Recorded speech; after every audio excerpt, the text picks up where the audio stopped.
அந்த அது என்னது ஏபிசிடின்னு ஒன்று சொன்னி ஒரு கோடு அது போட்டேன். ஆனால் அது வந்து எங்கே இருக்குன்னே தெரியல அந்த கோடு. புஷ ஓகே ஓகே.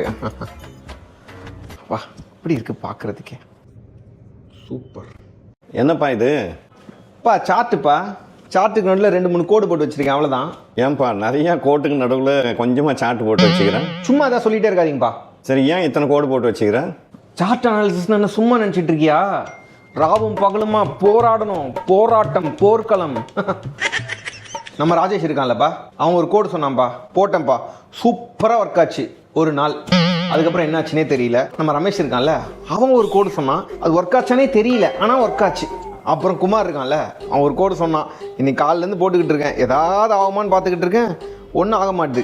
ஆனால் வேணும்ப்பா, இதெல்லாம் இருந்தால் தான்ப்பா அனாலிசிஸ் பண்ண முடியும்.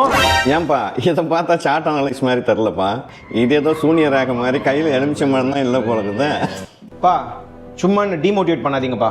நான் உன்னை டீமோட்டிவேட்டும் பண்ணல, மோட்டிவேட்டும் பண்ணல. மார்க்கெட் ரொம்ப சிம்பிள்ப்பா. நீ அதை சிம்பிளாக அனலைஸ் பண்ண கற்றுக்கோ. ஒரு நாளைக்கு எத்தனை முறை ட்ரெண்டு சேஞ்ச் ஆகுதுன்னு பாரு, ஏன் சேஞ்ச் ஆகுதுன்னு பாரு. இதெல்லாம் பார்க்கறதுக்கு முன்னாடி அந்த கோடெல்லாம் வெளியே எடுத்துட்டு வெறும் சார்ட்டு மட்டும் பாரு.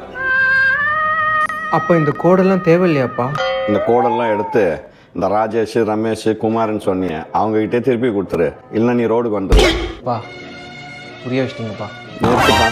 புரிய வச்சுட்டேன்னு சொல்லிட்டு நீ வேற எதுனா சொல்லுவேன். எப்பயுமே ஏதாப்பா, ஏன்பா எப்பயுமே இப்படி விளையாட்டாக இருப்பேன் நான்? என்னப்பா கொஞ்சம் புரிஞ்சுக்கப்பா, ஏதோ ஒரு ரியலைஸ் பண்ணி சொன்ன. சரி, உங்களுக்கு ஏதாவது கோடு தெரியும்? என்னது? எஸ்கே போயிட்டு உங்களுக்கு ஏதாவது கோடு தெரியுமா? கமெண்ட்டில் சொல்லுங்கள்.